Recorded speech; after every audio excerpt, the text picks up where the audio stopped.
ఈ రోజు నుండి మనకు కార్తీక మాసం ప్రారంభమవుతుంది.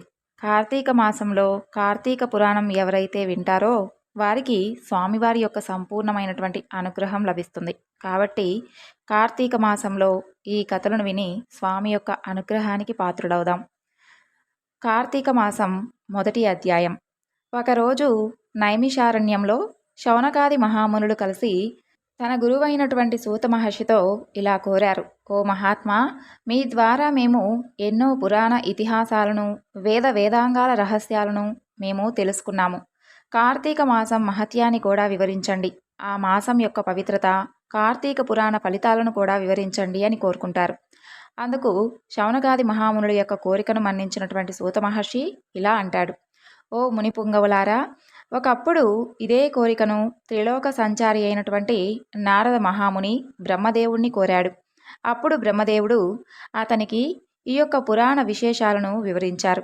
అదే సమయంలో లక్ష్మీదేవికి మహావిష్ణువు, పార్వతీదేవికి పరమేశ్వరుడు ఈ పురాణాన్ని వివరించారు. అలాంటి పరమ పవిత్రమైనటువంటి పురాణాన్ని మీకు కూడా వివరిస్తున్నాను. ఈ కథను వినడం వలన మానవులకు ధర్మార్థాలు ప్రాప్తిస్తాయి. ఈ పురాణ కథను విన్నంతనే ఇహలోకంలోనూ పరలోకంలోనూ సకల ఐశ్వర్యములు పొందగలరు. కాబట్టి శ్రద్ధగా వినండి అని చెప్పసాగాడు. పూర్వం ఒకరోజు పార్వతీ పరమేశ్వరులు ఆకాశ మార్గంలో విహరిస్తూ ఉండగా పార్వతీదేవి పరమేశ్వరునితో, ప్రాణేశ్వర, సకల ఐశ్వర్యాలను కలగజేసి మానవులందరూ కూడా కుల మత తారతమ్యం లేకుండా, వర్ణ భేదాలు లేకుండా ఆచరించేటటువంటి వ్రతం ఏదైనా ఉంటే వివరించండి అని కోరుకుంటుంది. అంతట పరమేశ్వరుడు ఆమె వైపు చిరునవ్వుతో చూసి ఇలా చెబుతూ ఉంటాడు. దేవి, నీవు అడిగేటటువంటి వ్రతం ఒకటి ఉంది. అది స్కంద పురాణంలో ఉపపురాణంగా విరాజిల్లుతూ ఉంది. దానిని వశిష్ఠ మహాముని మిథిలాపురాధీశుడైనటువంటి జనక మహారాజుకు వివరించారు. అటు మిథిలా నగరం వైపు చూడు అని ఆ దిశగా చూపించాడు. మిథిలా నగరంలో వశిష్ఠుడి రాకకు జనక మహారాజు హర్షం వ్యక్తం చేస్తూ అర్ఘ్యపాద్యాలతో సత్కరించారు. ఆపై కాళ్ళు కడిగి ఆ నీటిని తన తలపై చల్లుకొని ఇలా అడుగుతున్నాడు. ఓ మహామునివర్య, మీ యొక్క రాక వలన నేను, నా శరీరము, నా దేశము, ఈ ప్రజలు పవిత్రులమయ్యాము.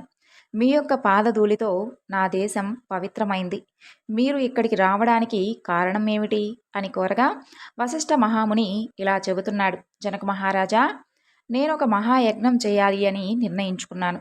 అందుకు కావలసినటువంటి ధన, సైన్య సహాయానికి నిన్ను కోరాలని వచ్చాను అని తాను వచ్చినటువంటి కార్యాన్ని వివరించారు.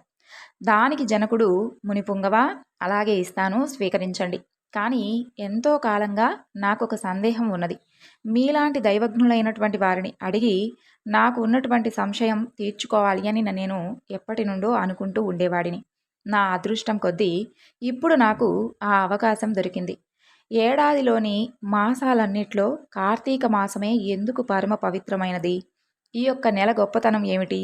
కార్తీక మహత్యాన్ని నాకు వివరిస్తారా అని ప్రార్థించారు. వశిష్ఠ మహాముని చిరునవ్వు నవ్వి, రాజా, తప్పకుండా మీ సందేహాన్ని తీర్చగలను. నేను చెప్పబోయేటటువంటి వ్రతకథ సకల మానవాళి ఆదరించదగినది, సకల పాపాలను హరించేది.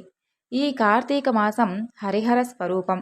ఈ నెలలో ఆచరించేటటువంటి వ్రత ఫలితం ఇది అని చెప్పలేము. వినడానికి కూడా ఆనందదాయకమైనది. అంతేకాదు, ఈ కార్తీక మాస కథను విన్నవారు కూడా నరక బాధలు లేకుండా ఇహలోకంలోనూ పరలోకంలోనూ సౌఖ్యంగా ఉంటారు. ఇక నీలాంటి సర్వజ్ఞుడు ఈ కథను గురించి అడిగి తెలుసుకోవడం శుభప్రదం. శ్రద్ధగా ఆలకించు అని చెప్పసాగాడు. ఓ జనక మహారాజా, ఎవరైనా, ఏ వయసు వారైనా, పేద ధనిక తమ తారతమ్యాలు లేకుండా కార్తీక మాస వ్రతం ఆచరించవచ్చు. సూర్య భగవానుడు తులారాశిలో ఉండగా వేకువజామున లేచి కాలకృత్యాలు తీర్చుకొని స్నానం ఆచరించి దాన ధర్మాలు, దేవతా పూజలు చేసినట్లయితే దాని వలన అనన్యమైనటువంటి పుణ్య ఫలితాన్ని పొందగలరు.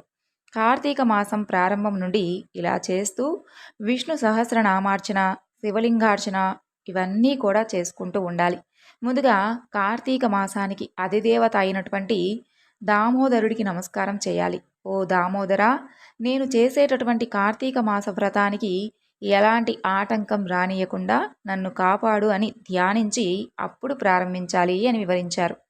వ్రత విధానం గురించి చెబుతూ, ఓ రాజా, ఈ యొక్క వ్రతాన్ని ఆచరించే రోజుల్లో సూర్యోదయానికి ముందే నిద్రలేచి కాలకృత్యాలు తీర్చుకొని నదికి పోయి స్నానం ఆచరించి గంగకు, శ్రీమన్నారాయణులకు, పరమేశ్వరులకు, భైరవుడికి నమస్కరించి సంకల్పం చేసుకోవాలి. ఆ తరువాత నీటిలో మునిగి సూర్య భగవానుడికి అర్ఘ్యపాదాలను సమర్పించి పితృదేవతలకు క్రమప్రకారం తర్పణలు చేయాలి. గట్టుపై 3 దోసిళ్ళు నీరు పొయ్యాలి. ఈ కార్తీక మాసంలో పుణ్య నదులైనటువంటి గంగా, గోదావరి, కృష్ణ, కావేరి, తుంగభద్ర, యమున తదితర నదుల్లో ఏ ఒక్క నదిలోనైనా సరే స్నానం చేసినట్లయితే గొప్ప ఫలితం లభిస్తుంది.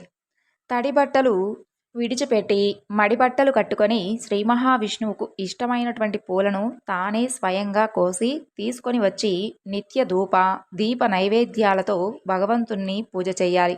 గంధము భగవంతునికి సమర్పించి తాను కూడా బొట్టు పెట్టుకోవాలి. ఆ తరువాత అతిథిని పూజించడం, వారికి ప్రసాదం పెట్టడం, తన ఇంటి వద్ద కానీ దేవాలయంలో కానీ రావి చెట్టు మొదట కానీ కూర్చొని కార్తీక పురాణం చదవాలి. ఆ సాయంకాలం సంధ్యావందనం చేసి విశాలయంలో కానీ విష్ణు ఆలయంలో కానీ తులసి కోట వద్ద కానీ దీపారాధన చేసి శక్తిని బట్టి నైవేద్యం తయారు చేసి స్వామికి నివేదించాలి. అందరికీ పంచి తాను భుజించాలి. ఆ తరువాత రోజు మృష్టాన్నంతో భూతతృప్తి చెయ్యాలి. ఈ విధంగా వ్రతం చేసినటువంటి మహిళలు, మగవారు గతంలోనూ గత జన్మలోనూ చేసినటువంటి పాపాలు ప్రస్తుత జన్మలో చేసినటువంటి పాపాలను పోగొట్టుకొని తప్పకుండా మోక్షాన్ని పొందుతారు. ఇక ఈ వ్రతం చేయడానికి అవకాశం లేనివారు, వీలు పడనివారు వ్రతాన్ని చూసినా, వ్రతం చేసిన వారికి నమస్కరించినా వారికి కూడా సమానమైనటువంటి ఫలితం లభిస్తుంది. కాబట్టి జనక, ఇంతవరకు నీకు కార్తీక మాసంలో చేయవలసినటువంటి కార్యక్రమాలను మాత్రమే చెప్పాను. అయితే కార్తీక మాసంలో సోమవారాలకు కూడా ప్రత్యేకత ఉంది. ఆ రోజున ప్రత్యేకంగా సోమవార వ్రతం నిర్వహిస్తారు. ఎంతో మహత్తు కలిగినటువంటి ఆ సోమవార వ్రత విధానాన్ని, దాని యొక్క మహత్యాన్ని గురించి చెబుతాను విను అని ఈ విధంగా చెప్పసాగాడు. కార్తీక మాసంలో సోమవారం పరమేశ్వరుడికి అత్యంత ప్రీతికరమైనటువంటి రోజు. ఆ రోజున స్త్రీ కానీ పురుషుడు కానీ ఏ జాతి వారైనా కానీ రోజంతా కూడా ఉపవాసం ఉండాలి. నదీ స్నానం చేసి తమ శక్తి కొద్దీ దాన ధర్మాలు చెయ్యాలి. పరమేశ్వరుడుకు బిల్వ పత్రాభిషేకం చేసి సాయంత్రం నక్షత్ర దర్శనం తరువాత అల్పాహారం తీసుకోవాలి. ఈ విధంగా నిష్ఠతో ఉంటూ ఆ రాత్రంతా కూడా జాగరణ చేసి పురాణ పఠనం చేయాలి. ఉదయం నదీ స్నానం ఆచరించాలి. నువ్వులను దానం చెయ్యాలి. తమ యొక్క శక్తి కొద్దీ పేదలకు అన్నదానం చెయ్యాలి. అలా చేయలేని వారు కనీసం 3 బ్రాహ్మణులకు తృప్తిగా భోజనం పెట్టిన తరువాత తాము కూడా భుజించాలి. ఈ కార్తీక సోమవార వ్రతం కేవలం భక్తి సంకల్పంపైనే ఆధారపడి ఉంటాయి. పెద్దగా పూజాధికాలు నిర్వహించలేని వారు సైతం కనీసం ఉపవాసం ఉంటే కార్తీక సోమవార వ్రతం ఫలితాన్ని పొందగలరు. ఇందుకు సంబంధించినటువంటి ఒక ఇతిహాసం ఉంది.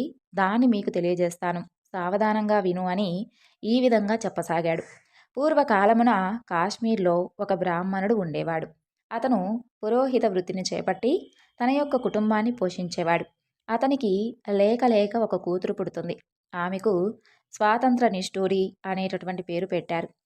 తండ్రి ఆమెకు సౌరాష్ట్రకు చెందినటువంటి మిత్రశర్మ అనేటటువంటి సద్బ్రాహ్మణునికి ఇచ్చి నరసింహరాజుకు ఇచ్చి పెళ్లి చేశాడు. అయితే ఆ బ్రాహ్మణ యువకుడు 4 వేదాలు శాస్త్రాలు అభ్యసించడం వలన సదాచారపరుడై ఉండేవాడు. భూతదయ కలిగి ఉండేవాడు. నిత్య సత్యవాది, నిరంతరం భగవన్నామస్మరణ చేసేవాడు.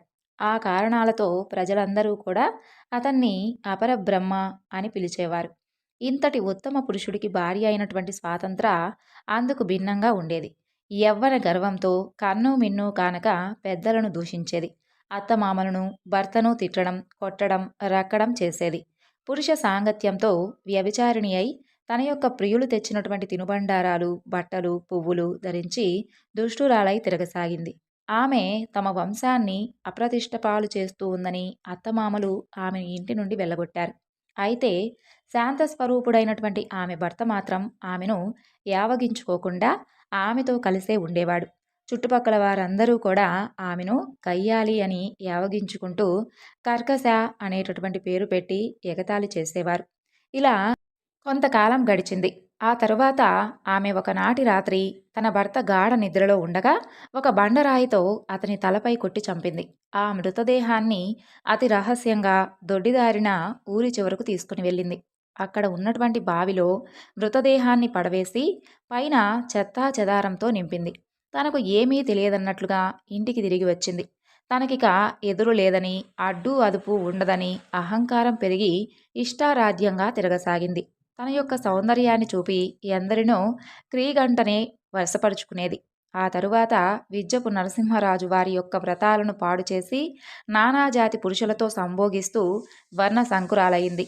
ఆ తరువాత అంతటితో ఆగకుండా కన్యలు, పెళ్ళైనటువంటి మహిళలకు దుర్బుద్ధులు నేర్పి పాడు చేసి విటులకు వారిని అప్పగిస్తూ ధనార్జన చేయడం ప్రారంభించింది.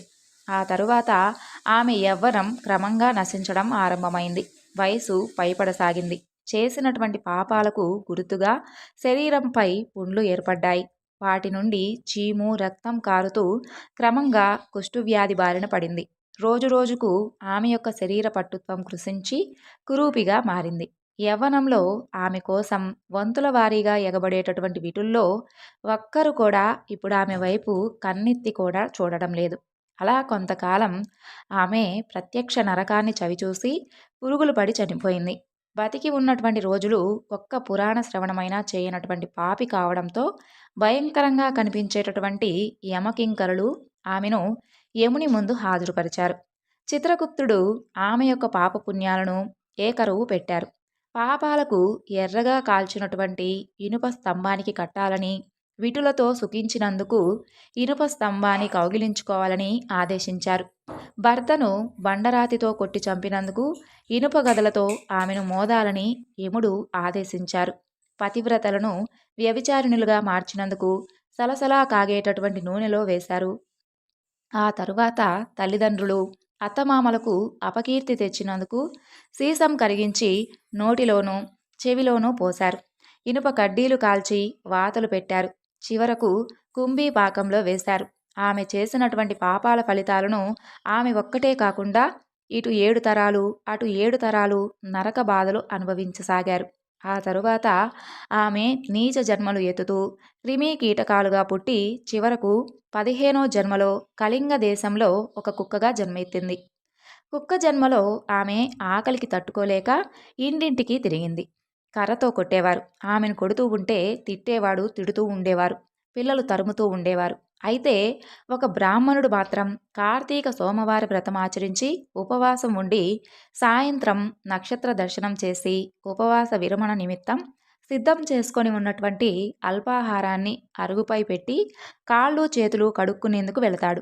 అయితే ఆకలితో ఉన్నటువంటి ఆ కుక్క గబగబా వెళ్ళి ఆ ఆహారాన్ని భుజిస్తుంది. వ్రతనిష్ట గరిష్ఠుడైనటువంటి ఆ బ్రాహ్మణుడి యొక్క పూజా విధానంతో జరిపించినటువంటి ఆ బలియన్నం కావడం కార్తీక సోమవారం నాడు ఆ కుక్క ఆకలితో రోజంతా ఉపవాసం ఉండడం, శివపూజ పవిత్ర స్థానంలో ఆరగించడం వలన ఆ కుక్కకు పూర్వజన్మ విజ్ఞానం ఉద్భవించింది. ఇక వెంటనే ఆ కుక్క విప్రోత్తమా నన్ను కాపాడము అని మొరపెట్టుకుంటుంది. ఆ మాటలు బ్రాహ్మణుడికి ఆశ్చర్యాన్ని కలిగించింది. మనుషులు ఎవ్వరూ కూడా కనిపించకపోయేసరికి అంతా భ్రమ అని అనుకున్నటువంటి ఆ విప్రుడికి మరలా మాటలు వినిపించాయి. రక్షించు రక్షించు అనేటటువంటి కేకలు వినిపించాయి. ఆ మాటలు కుక్క నుండి వస్తున్నాయి అని గ్రహించినటువంటి ఆ బ్రాహ్మణుడు ఎంతగానో ఆశ్చర్యపోయి, ఎవరు నీవు, నీ యొక్క వృత్తాంతం ఏమిటి అని ప్రశ్నించాడు. అప్పుడు ఆ కుక్క తన యొక్క వృత్తాంతాన్ని వివరించింది. 15 జన్మల క్రిందట సద్బ్రాహ్మణుడి భార్య అయినటువంటి తాను వ్యభిచారం చేసినటువంటి తాను యొక్క తీరు, భర్తను చంపడం, వృద్ధాప్యంలో కుష్టు వ్యాధితో దినదిన గండంగా విద్యపు నరసింహరాజు బ్రతికి చనిపోయినటువంటి తీరును, నరకంలో అనుభవించినటువంటి శిక్షలను గురించి వివరించింది. ఈరోజు మీరు కార్తీక సోమవార వ్రతం చేసి ఇక్కడ పెట్టినటువంటి బలియన్నం తినడం వలన నాకు జ్ఞానోదయం కలిగింది. కాబట్టి ఓ విప్రోత్తమ, నాకు మహోపకారంగా మీరు చేసినటువంటి కార్తీక సోమవార వ్రత ఫలం ఒకటి ఇచ్చి నాకు మోక్షం కలిగించండి అని ప్రార్థించింది. దాంతో ఆ శునకం మీద జాలితో ఆ బ్రాహ్మణుడు తాను చేసినటువంటి కార్తీక సోమవార వ్రతాల్లో ఒకరోజు నాటి ఫలాన్ని ఆమెకు దారపోశాడు. అలా చేసిన వెంటనే ఒక పుష్పక విమానం అక్కడకు చేరుకుంటుంది. కుక్క జన్మను చాలించి సూక్ష్మదేహంతో పుష్పకాన్ని చేరింది. అటు నుండి శివ సాన్నిధ్యాన్ని చేరుకుంది. ఇది ఆ దేవదేవుని యొక్క దయ.